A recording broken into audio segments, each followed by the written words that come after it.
Revelio.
Revelio.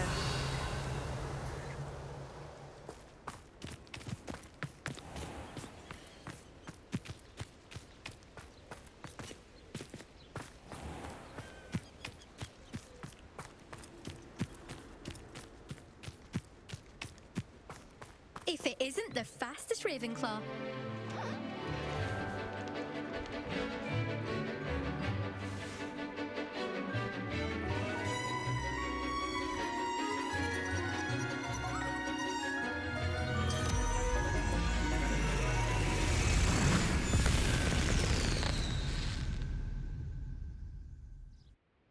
Excellent work today. Class dismissed. Ugh. Can't say I'm terribly fond of all the dung in this class.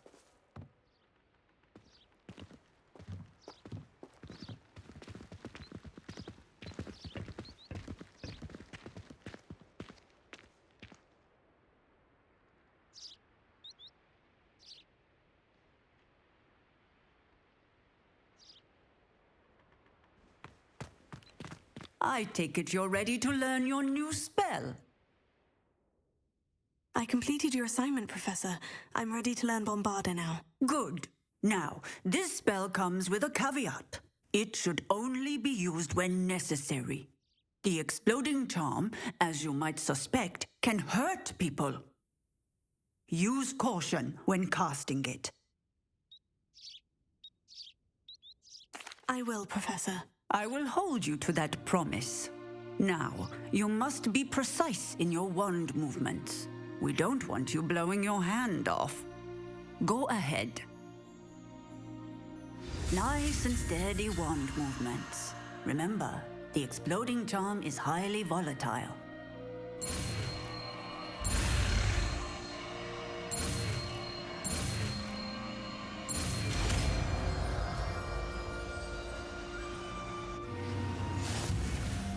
Well done. Now, let us put it into practice, shall we? Go ahead and try it on the pumpkins.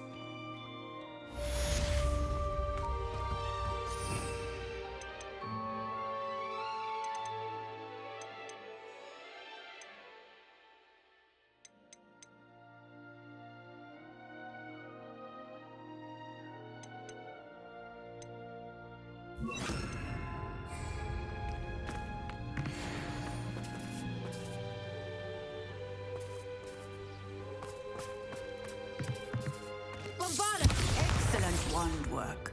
Cast the spell just like that every time. Assured and in control.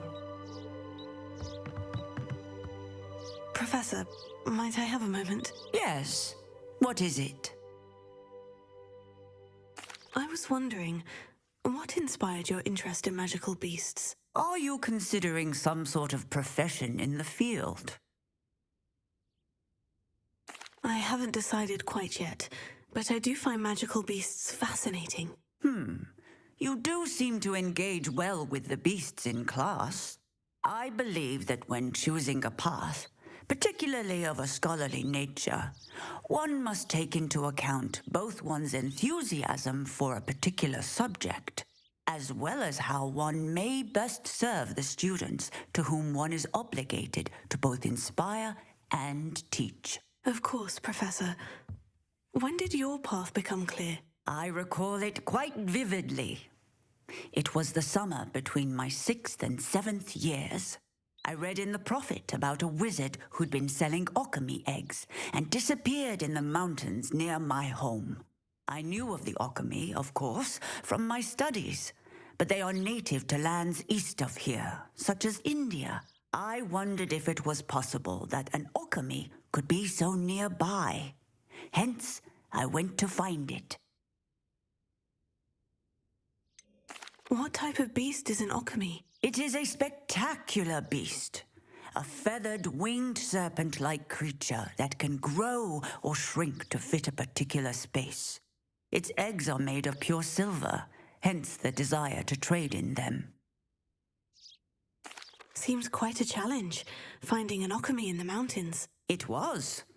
After a few days, during which my parents grew increasingly annoyed at my absence, I found what little remained of the wizard egg trader. He was near a tree hollow, and there, inside, was a nest with 7 silver alchemy eggs. What did you do with them?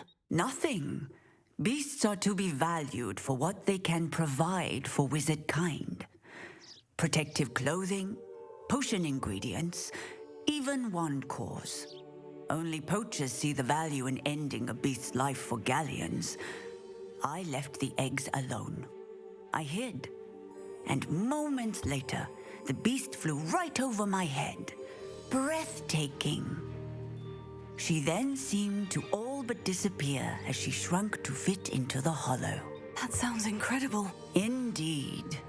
I knew in that moment that I needed to understand all that I could about beasts and ensure that wizard kind learned to benefit properly from them. Now, I trust that I have answered your question.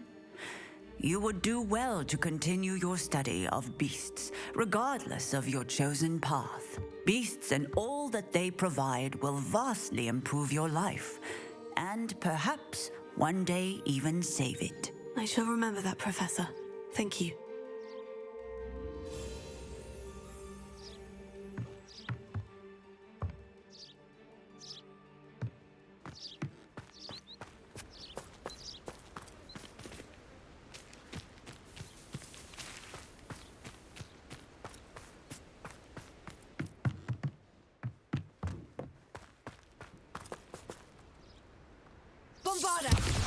Excellent.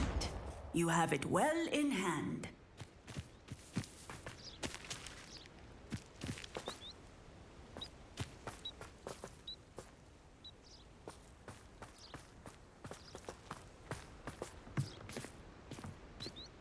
Revelio.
It's you! Just the person I need. This is a disaster. Samantha, is everything all right? No, it's not. It's my brother William.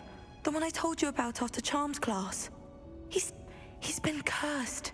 He ignored my warning and now he's lying in St. Mungo's looking completely pathetic. He simply never listens. I'm sorry. How exactly has he been cursed? Oh, you won't believe it.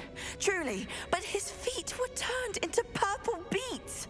You can imagine his distress. And mine. I won't even go into the attention he was getting from our garden rabbits before he admitted himself to hospital.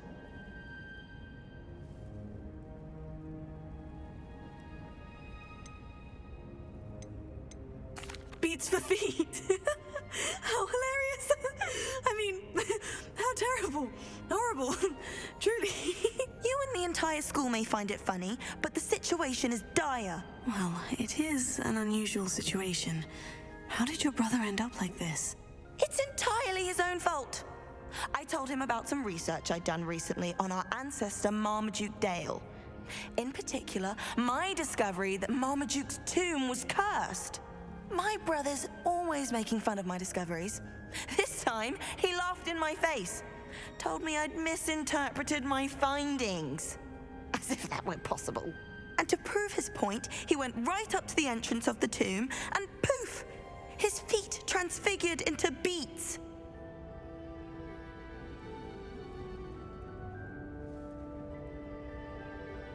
How awful. I can see why you're upset. He definitely needs some help. Exactly. He may be a cape flapper, but he's still my brother. And no one deserves such a fate to last forever, especially as the result of a single brainless mistake. Now I worry that if the curse isn't reversed, it could become permanent. Can't the curse be broken? Possibly. The curse stems from a crest that was stolen from Marmaduke. If the crest were returned to its rightful place upon his sarcophagus, then I believe that William's feet may be restored. You battled trolls when they attacked Hogsmeade, escaped a dragon, and I could tell by your work and charms that you're a skilled spellcaster. Returning a crest to a sarcophagus should be almost effortless for you. So, will you help us?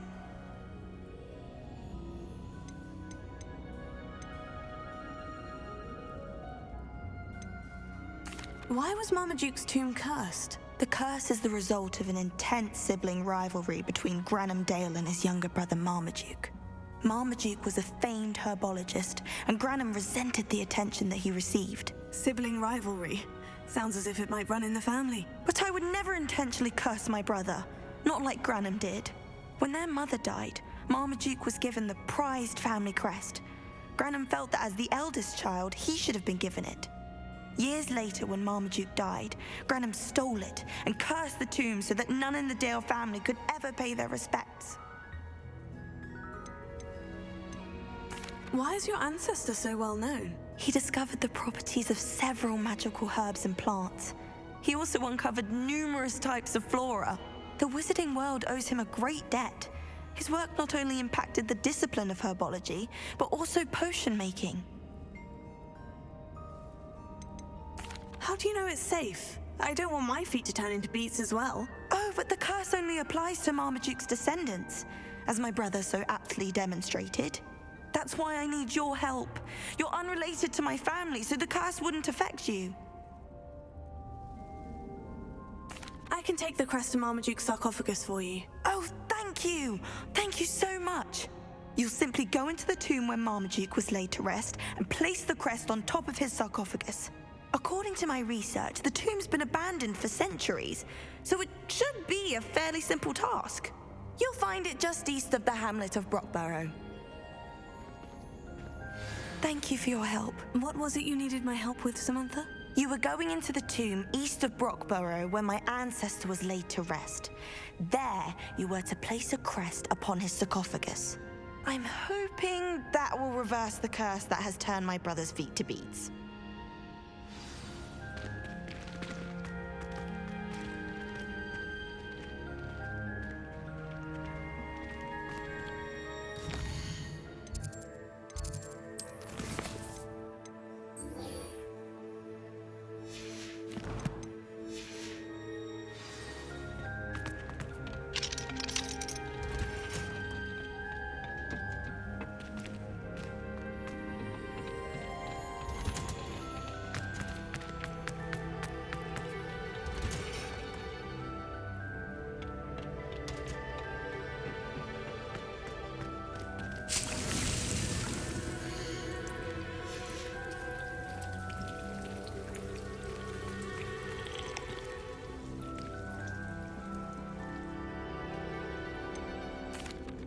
Professor, I was wondering where you're from. What's your background? Oh, how nice of you to ask.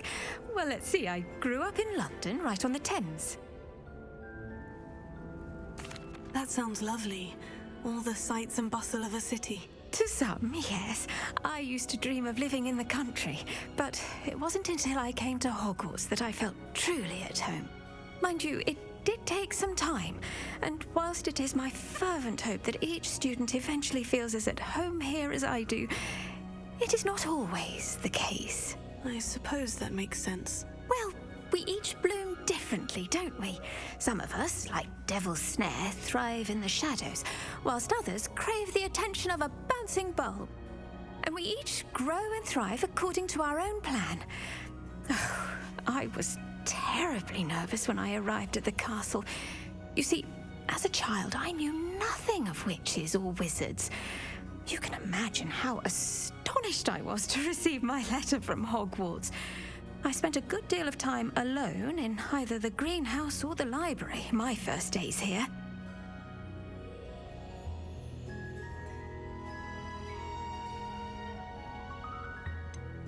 I'm sorry the other students weren't more friendly. Oh, but I've given you the wrong impression. On the contrary, I was shown great kindness. In fact, a seventh year took me under her wing during those first days. She remains one of my dearest friends. How fortunate. I was indeed. I dare say you'll find that the friends you make here at Hogwarts will last a lifetime. Now, I'd best get to my recent delivery from the Magic Neep. Mr. Teasdale promised me quite an assortment of seeds this week. Lovely to see you. Revelio.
Revelio.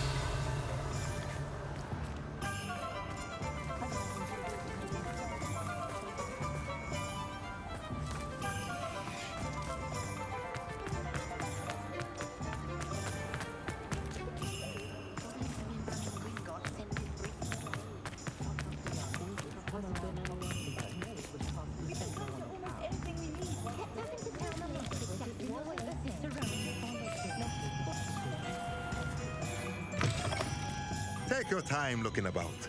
Plenty of wonderful books to stoke a curious mind like yours.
Nothing like finding just the right thing, is there?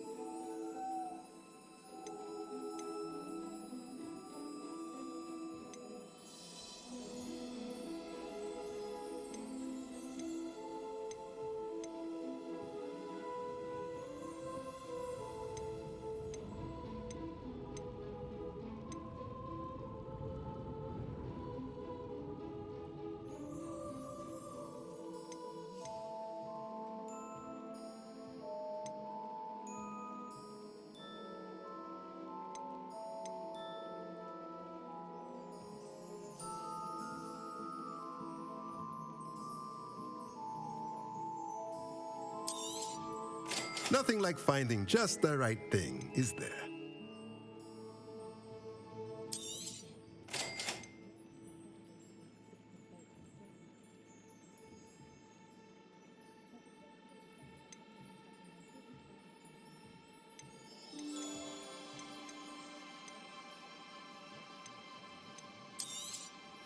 Nothing like finding just the right thing, is there?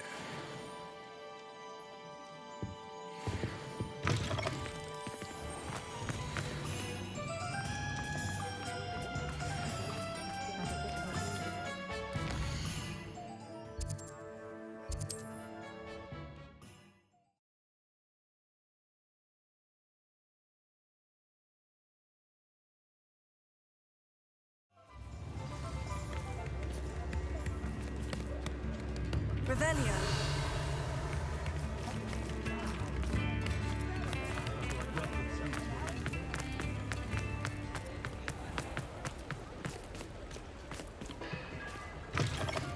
Hello. Mind you, don't turn quick. If you're stuck with a Duracell feather, it doesn't half hurt.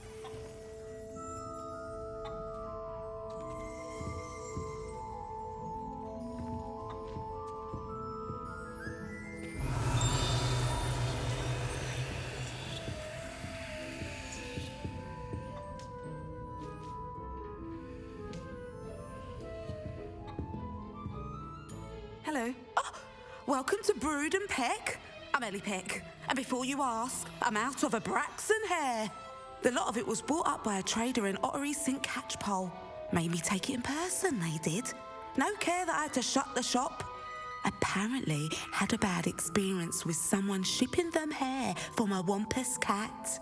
Must have been someone from America, no doubt, because we don't even have them here. Anyway, what are you here for? Mooncar fur? Derrickle feathers? Always have trouble collecting them myself as the bird keeps disappearing. Cheeky thing. Used to carry them in the shop, Derricles. But people kept asking for their money back when they'd get home and the blasted things would be nowhere in sight. I can imagine that would be rather frustrating. There's worse. Trust me. Most of the suppliers of whooper feathers may as well be living in St. Mungo's. Not surprising, I suppose, the cry on those things. Oh, but such marvellous feathers. Almost worth going mad for. Sounds like stocking your shelves comes with some hazards. Truer words never spoken. Used to carry beasts themselves. Good business it was, but had it up to here with parents grumbling. Not my fault if the little ones caught a flea of an easel. Ooh, you should have heard them. No, best with byproducts. And I do like to make sure the beasts are safe and well cared for. Couldn't guarantee that with some of these prospective owners. Now, why don't you have a good look around? Stocks change all the time, and not just because they disappear. Always best to pop in whenever you can to get things before they run out. Which they used to literally do. Thank you, I will. Take all the time you need. And thank you for stopping by. A treat to have you here. What do you have for sale?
don't mind seeing you here again.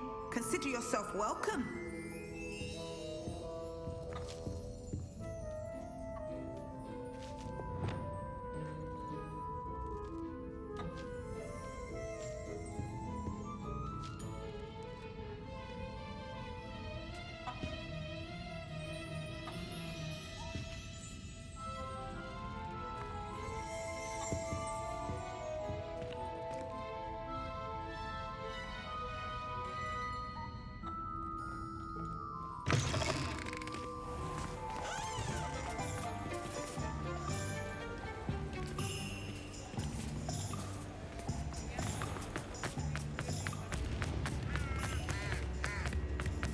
Hengist of Woodcross.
Proud of all the potions you've brewed.